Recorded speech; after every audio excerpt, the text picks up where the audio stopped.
আজকের আলোচনার বিষয় বায়ুর উষ্ণতা। বায়ুর উষ্ণতা বলতে শুধুমাত্র বায়ু উত্তপ্ত হয় যে শুধু এই ব্যাপারটাকেই বোঝায় না, বায়ু যখন শীতল হয় সেই ব্যাপারটাকেও বায়ুর উষ্ণতার মধ্যে ধরা হয়। বায়ুর উত্তপ্ত হওয়া এবং শীতল হওয়া দুটোই বায়ুর উষ্ণতার মধ্যেই পড়ে। আর আর এই বায়ুমণ্ডলের প্রধান উষ্ণতার উৎস হলো সূর্যকিরণ। সূর্যকিরণের ফলেই বায়ু উষ্ণ হয়। তো আমরা প্রথমে পড়ব যে হচ্ছে সূর্যরশ্মির তাপীয় ফল বা ইনসোলেশন কাকে বলে। সূর্যরশ্মির তাপীয় ফল বা ইনসোলেশন হলো এমন একটি প্রক্রিয়া যেখানে হচ্ছে সূর্য থেকে আগত রশ্মির 200 কোটি ভাগের 1 ভাগ মাত্র ভূপৃষ্ঠে পৌঁছতে পারে। এখান থেকে যদি কোনো রশ্মি আসে সমস্তটা পৃথিবীতে পৌঁছতে পারে না, মাত্র 1 ভাগ পৌঁছয়। যদি আমি এই সমস্ত যতটুকু আসছে এই পুরোটুকুকে যদি 100 ভাগ ধরি তার মধ্যে 1 ভাগ পৃথিবীতে এসে পৌঁছায়। 1 ভাগ, 100 ভাগের মধ্যে 1 ভাগ পৃথিবীতে এসে পৌঁছয়, পুরোটা এসে পৌঁছতে পারে না।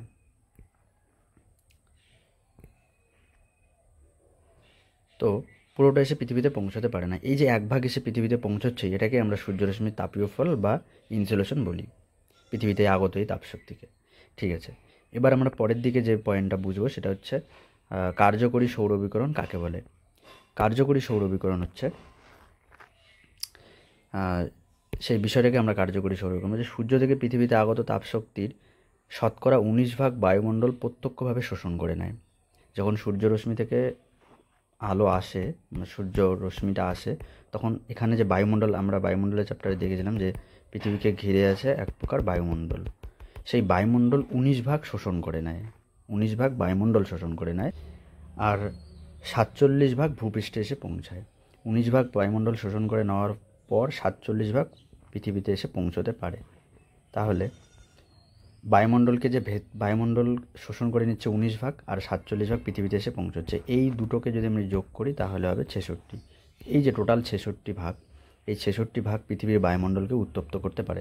এটা শোষণ করলে কী হবে? শোষণ করলেও তো বায়ুমণ্ডল যদি 19 ভাগকে শোষণ করে তবু তো উত্তপ্ত হচ্ছে বায়ুমণ্ডল, এবং যেই রশ্মিটা ভেদ করে পৃথিবীতে পৌঁছেছে সেই রশ্মিটাও তো বায়ুমণ্ডলকে উত্তপ্ত করছে, তবে তো পৃথিবীতে আসতে পারছে। তাহলে 47 ভাগ এবং 19 ভাগ দুটোই বায়ুমণ্ডলকে উত্তপ্ত করছে, তাহলে টোটাল 66 ভাগ পৃথিবীর বায়ুমণ্ডলকে উত্তপ্ত করে তোলে, তাই একে কার্যকরী সৌরবিকিরণ বলা হয়। তারপর আমরা আসি যে অ্যালবেডো কী। অ্যালবেডো হচ্ছে ইনসুলেশনের অবশিষ্টাংশ, অর্থাৎ 34% ভাগ তাপশক্তির 25 ভাগ মেঘপুঞ্জ থেকে, 7 ভাগ বায়ুমণ্ডল থেকে এবং 2 ভাগ ভূপৃষ্ঠ থেকে প্রতিফলিত ও বিচ্ছুরিত হয়ে মহাশূন্যে ফিরে যায়। এই 34 ভাগ সূর্যশক্তি পৃথিবীর বায়ুমণ্ডলকে উত্তপ্ত করে পারে না, তাই একে পৃথিবীর অ্যালবেডো বলা হয়।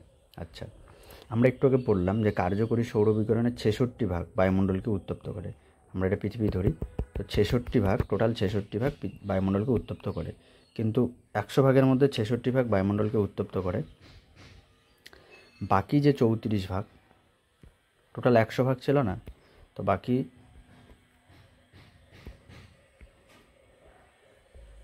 বাকি যে 34 ভাগ, এই 34 ভাগ কিন্তু বায়ুমণ্ডলকে উত্তপ্ত করে না। এই 34 ভাগ হচ্ছে ফেরত যায়। কোথায় ফেরত যায়? বায়ুমণ্ডল থেকে উত্তপ্ত করে না, বিচ্ছুরিত হয়ে যায়, প্রতিফলিত হয়ে যায়। বাকি যে 34 ভাগ, এই 34 ভাগটাকেই আমরা অ্যালবেডো বলি। তাহলে পৃথিবী বায়ুমণ্ডলকে উত্তপ্ত করে যে 66 ভাগ, আর বাকি যে 34 ভাগ পারলো না 100 ভাগের মধ্যে, সেই 34 ভাগটাকে আমরা বলি অ্যালবেডো। বোঝা গেছে? 66 ভাগকে বলি কার্যকরী সৌরবিকিরণ, আর 34 ভাগকে বলি অ্যালবেডো। শেষ। এবার পরের ধাপে আসি, পৃথিবীর উত্তাপের সমতা। পৃথিবীর উত্তাপের সমতা কি, এই জিনিসটা এবার বুঝে নেব। ইনসুলেশনের দ্বারা পৃথিবীর আগত সৌরশক্তি এবং পৃথিবী থেকে বিকিরিত সৌরশক্তির মধ্যে যে প্রকৃত ভারসাম্য রক্ষিত হয় তাকে পৃথিবীর উত্তাপের সমতা বলে। সোজা সাপটা ভাষায় পৃথিবীর উত্তাপের সমতা হচ্ছে কাকে বলে? পৃথিবীর উত্তাপের সমতা আমরা তাকেই বলি। পৃথিবীর উত্তাপের সমতা যে পৃথিবীতে আগত যে সৌরশক্তি পৌঁছলো সেটা, আর যেটা পৌঁছতে পারলো না, যেটা বিচ্ছুরিত হয়ে গেল বায়ুমণ্ডল থেকে, সেটা। এই দুটো ভাগ, এই 1 নাম্বার এই 2 নম্বর। এই দুইটার মধ্যে যে ভারসাম্য রক্ষা মানে একটা কি বলবো, সমতা, দুটোর মধ্যে একটা সমতা যে রক্ষা পেল সেটাকেই পৃথিবীর উত্তাপের সমতা বলা হয়। শেষ। এবার আমরা আসি তাপ বাজেট কি। তাপ বাজেট কাকে বলা হয়? এই যে 34 ভাগ প্রতিফলিত হয়ে গেল পৃথিবী থেকে, পৌঁছতে পারলো না, আবার যে 66 ভাগ পৃথিবীতে এসে পৌঁছলো, এভাবে 66 ভাগ পৃথিবীতে পৌঁছানো, 34 ভাগ পৃথিবী থেকে প্রতিফলিত হয়ে যাওয়া, এই যে প্রক্রিয়াটা চলতেই থাকে ক্রমশ, ফলে পৃথিবীর গড় বার্ষিক উত্তাপের তেমন হ্রাস বৃদ্ধি হয় না। মানে পৃথিবীর যেমন উত্তাপ চলছে সেরকমই চলতে থাকে। 34 ভাগ প্রতিফলিত হয়, 66 ভাগ শোষিত হয়, পৃথিবীতে এসে পৌঁছতে পারে। এই যে প্রক্রিয়াটা বায়ুমণ্ডলকে উত্তপ্ত করে, 66 ভাগ তো পৌঁছতে পারে না, বায়ুমণ্ডলকে উত্তপ্ত করে 66 ভাগ। তো এই যে প্রক্রিয়াটা সবসময় চলতেই থাকে, এর ফলে তেমন পৃথিবীর উত্তাপের সেরকম কোনো গরমিল দেখা যায় না, হ্রাস বৃদ্ধি খুব বেশি হয় না। তো এই যে সমতা বজায় থাকে সবসময়, এই কারণে একই রকম চলতে থাকে। উষ্ণতা খুব একটু বেশি হয়, খুব একটু কম হয়, কিন্তু অতিরিক্ত পরিমাণে পার্থক্য হয় না। একেই পৃথিবীর তাপ বাজেট বলা হয়। এবার আমরা আসি বায়ুমণ্ডল উত্তপ্ত হওয়ার পদ্ধতি। বায়ুমণ্ডল উত্তপ্ত হয় কীভাবে? বিকিরণ পদ্ধতিতে হয়, পরিবহন পদ্ধতিতে, পরিচালন পদ্ধতিতে এবং তাপ শোষণ পদ্ধতিতে। আমরা প্রথমে বিকিরণ পদ্ধতি নিয়ে আলোচনা করি। বিকিরণ পদ্ধতিতে কীভাবে বায়ুমণ্ডল উত্তপ্ত হয়? সূর্য থেকে বিকিরিত তাপশক্তি পৃথিবীর বায়ুমণ্ডল ভেদ করে ভূপৃষ্ঠে এসে পড়লে ভূপৃষ্ঠ সেই তাপ শোষণ করে উত্তপ্ত হয়ে ওঠে। সোজা কথা, সূর্য থেকে যে উষ্ণতা আসছে পৃথিবীর দিকে যে উষ্ণতাটা আসছে সেটা পৃথিবী শোষণ করে উত্তপ্ত হচ্ছে। সিম্পল ব্যাপার, উত্তপ্ত হচ্ছে। ভূপৃষ্ঠ উত্তপ্ত হয়ে উঠলে আলোক চৌম্বকীয় তরঙ্গরূপে সেই তাপের বিকিরণ শুরু হয়। মানে পৃথিবী যখন উত্তপ্ত হওয়া শুরু হয়, তখন এখান থেকেও তাপ বিকিরিত হয়।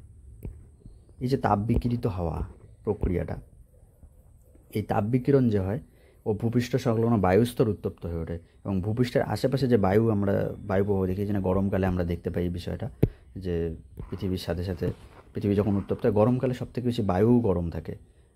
যদি আমরা অনুভব করি ঠিক মতো তাহলে বুঝতে পারবো যে সেই সময় বায়ু গরম থাকে। মানে সূর্য থেকে আগত তাপশক্তির ফলে পৃথিবী তো গরম হচ্ছে, তার ফলে তার সংলগ্ন বায়ুটাও গরম হচ্ছে।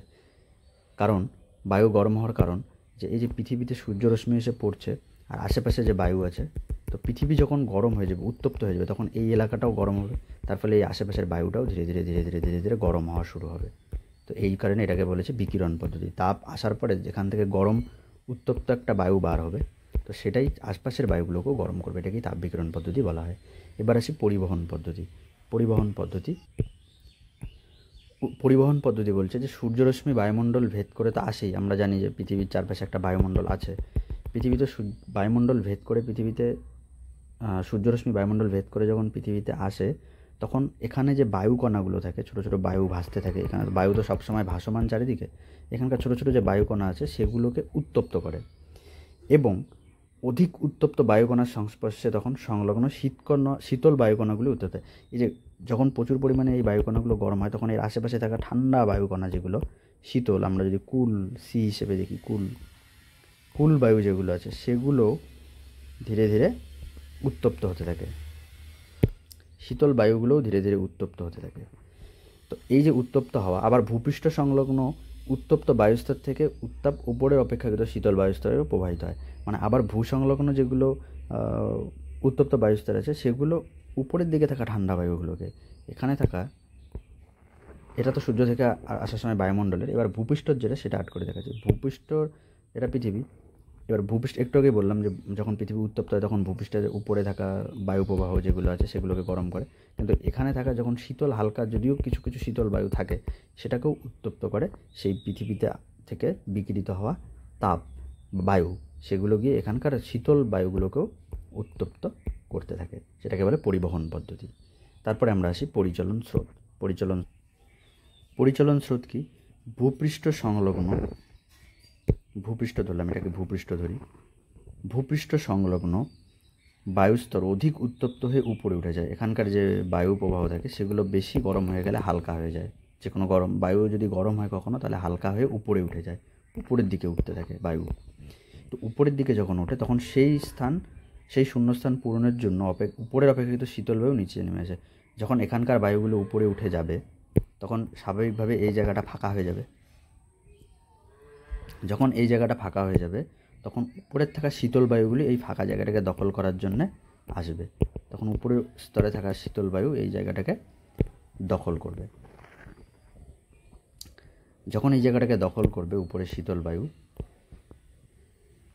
তখন এখানে যখন আসবে তখন এই জায়গাটা তো গরম থাকে, সূর্যের আলো এই জায়গাটা গরম, তখন এই বায়ুগুলো ধীরে ধীরে ধীরে ধীরে গরম হবে। ধীরে ধীরে গরম হয়ে এই বায়ুগুলো আবার পরবর্তীতে উপরে ওঠা শুরু করবে। এখানে নেমে আসা শীতল বায়ুগুলো যখন বায়ুস্তরের প্রভাবে, এইখানকার বায়ুর প্রভাবে গরম হবে, তখন এগুলো আবার উপরে ওঠা শুরু করবে। তো আবার অনেক সময় শীতল বায়ু ভূপৃষ্ঠের সমান্তরালে উষ্ণ বায়ুর দিকে প্রবাহিত হয়ে তাপ সঞ্চালনের মাধ্যমে উত্তপ্ত হয়ে ওঠে। এই যে একই ব্যাপার, যে শীতল বায়ু নিচে নেমে আসার ফলে এখানকার বায়ু প্রভাবে গরম হয়ে আবার উপরের দিকে উঠতে থাকে। এই যে তাপ সঞ্চালনের মাধ্যমে উত্তপ্ত হয়ে ওঠা, এটাকেই পরিচালন পদ্ধতি বা অ্যাডভোকেশনও বলা। এবার আসি তাপ শোষণে। তাপ শোষণ কি? বায়ুমণ্ডলে অবস্থানকারী কার্বন ডাইঅক্সাইড সহ অন্যান্য গ্যাস, জলীয় বাষ্প, ধূলিকণা প্রভৃতি আগত সূর্যরশ্মি থেকে তাপ শোষণ করে বায়ুমণ্ডলকে সামান্য উত্তপ্ত করে। স্বাভাবিক ব্যাপার যে এই পৃথিবীর উপরের স্তরে থাকা বায়ুমণ্ডলে থাকা যদি এখানকার সূর্যরশ্মি যদি এই জায়গাগুলোকে উত্তপ্ত করে, এই জায়গাটাকে উত্তপ্ত করে, সূর্যরশ্মি সেই জায়গাটাকে উত্তপ্ত করে, তাহলে এখানে থাকা যা কিছু আছে, ধূলিকণা, জলীয় বাষ্প, কার্বন ডাইঅক্সাইড, সমস্ত কিছু উত্তপ্ত হবে। সূর্যরশ্মি থেকে তাপ শোষণ করে এরাও উত্তপ্ত হয়ে যাবে, এরাও গরম হয়ে যাবে। তো তার ফলে এই জায়গাটাকেই তাপ শোষণ বলে। তাপ শোষণ করা এটাকেই বলে, এটাই প্রধানত তাপ শোষণ। এবার আসি গড় উষ্ণতা। কোনো স্থানের একদিনের দৈনিক সর্বোচ্চ উষ্ণতা এবং দৈনিক সর্বনিম্ন উষ্ণতার যোগফলকে 2 দিয়ে ভাগ করে দৈনিক গড় উষ্ণতা পরিমাপ করা হয়। মানে ব্যাপারটা এটা বলতে চাইছে যে কোনো স্থানের একদিনের দৈনিক সর্বোচ্চ উষ্ণতা, আমি ধরলাম যে একদিনের দৈনিক সর্বোচ্চ উষ্ণতা হচ্ছে 45 ডিগ্রি। তারপরে কি বলেছে? এবং দৈনিক সর্বনিম্ন উষ্ণতা এক জায়গায় হয়েছে 25 ডিগ্রি। তো এই যে একদিনের দৈনিক দুটোর যোগফলকে, এইবার ওই দুটোর যোগফলকে 2 দিয়ে যদি ভাগ করি তাহলে আমি পেয়ে যাব, এটাকে এই দুটোকে যোগ করে যদি আমি 2 দিয়ে ভাগ করি তাহলে যেটা পাবো সেটাই হচ্ছে সেই স্থানের দৈনিক গড় উষ্ণতা। আবার প্রতিদিনের দৈনিক গড় উষ্ণতার 30 দিন বা 1 মাসের যোগফলকে, আবার প্রতিদিনের উষ্ণতাটাকে যদি আমি সিরিয়ালি সাজিয়ে 30 দিনেরটা একদম টোটাল 30 দিনেরটাকে যোগ করি তাহলে মাসিক গড় উষ্ণতা পাওয়া যাবে। এবং তারপর ওই 30 দিয়ে যোগ করার পরে 30 দিয়ে ভাগ, 30 দিনের উষ্ণতাকে যোগ করার পরে 30 দিয়ে ভাগ করলে আমি তারপরেরটা পেয়ে যাব। আবার বার্ষিক গড় উষ্ণতা কোনটা? বার্ষিক গড় উষ্ণতার যদি পুরো এক বছর 12 মাসের সমস্ত উষ্ণতাগুলোকে একসাথে নিয়ে যোগ করে যদি 12 দিয়ে ভাগ করা যায় সেই যোগফলকে, তাহলে বার্ষিক গড় উষ্ণতা পাওয়া যাবে। এবার আসি উষ্ণতার প্রসর। দৈনিক সর্বোচ্চ উষ্ণতা ও দৈনিক সর্বনিম্ন উষ্ণতার বিয়োগফলকে দৈনিক উষ্ণতার প্রসর বলা হয়। প্রতিদিনের যে সর্বোচ্চ উষ্ণতা আর ওটাকে আমরা যোগ করে দৈনিক গড় উষ্ণতা পেয়েছি, আর উষ্ণতার প্রসর পাবো দুইটা, দৈনিক সর্বোচ্চ উষ্ণতাটা এবং নিম্নটা, এই দুটোকে যখন বিয়োগ করব তখন পাবো হচ্ছে দৈনিক উষ্ণতার প্রসর। বাস এতটুকুই।